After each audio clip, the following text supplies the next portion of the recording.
এখন বাজছে সকাল 7:30 আর আমি তো সকাল সকাল স্নান টান করে রেডি হয়েছি সেজে বুঝে। কেন জানো? ঘুরতে যাওয়ার জন্য না, এই মহাপুরুষের দীর্ঘদিন ধরে কোমরে ব্যথা, তাই বলি এখানে এসছি। এখানে ভালো ডাক্তার আছে একটা, ওখানে দেখাই একবার চলো। মানে প্রাইমারি স্টেজটা কি হচ্ছে না হচ্ছে সেটা জানা যাবে তো। কিন্তু ওখানে গেলে তো মানে একদম রুদ্রমূর্তি ধরেন, কোনো কথাই তো শোনেন না। এখানে মানে সব চাপে পড়ে এখন দেখাতে যাচ্ছে। তো গাড়ি চলে এসছে মনে হয়, ডাকছে।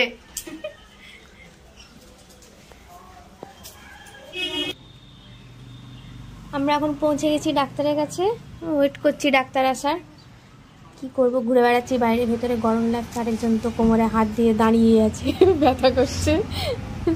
কি অবস্থা, দেখা যাক ডাক্তার কখন আসে, ততক্ষণ ওয়েট করি। আর কি করব।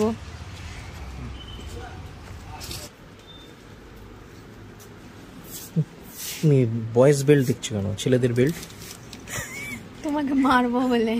মানে ডাক্তার বললো দুবেলা বেল্ট দিয়ে মেরে মেরে কে সিধা করতে হবে, এত অনিয়ম করে, এই জন্য শক্ত থেকে বেল্ট দেখছি। সত্যি আর কি না, সত্যি মারবো, হাসি নয়। কি বললে শুনলে তো? আমরা এসেছি বিশালে,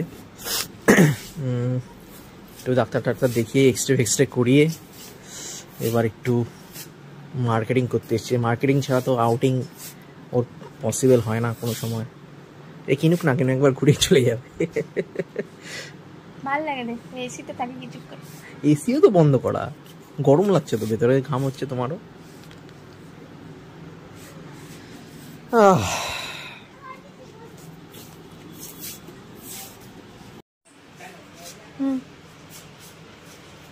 কে মার্কেটিং করতে আসলো আর কার মার্কেটিং হচ্ছে, কে চয়েস করেছে দেখতে হবে তো।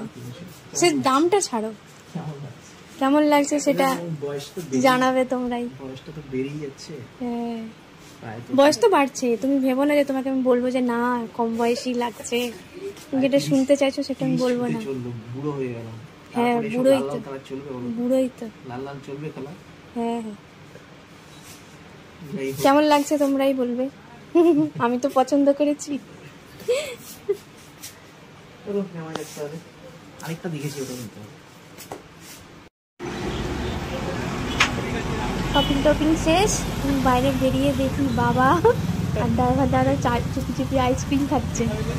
আমি কি আর সুযোগ ছাড়ি, চলে গেলাম আইসক্রিম বাঁচতে। দেখি কি আইসক্রিম আছে।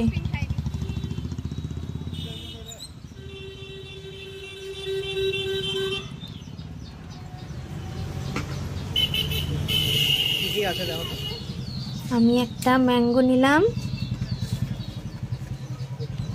আর প্রতীকের জন্য একটা কুলফি। দুজনে মিলে আইসক্রিম খেয়ে বাড়ি চলে আসলাম। টাটা।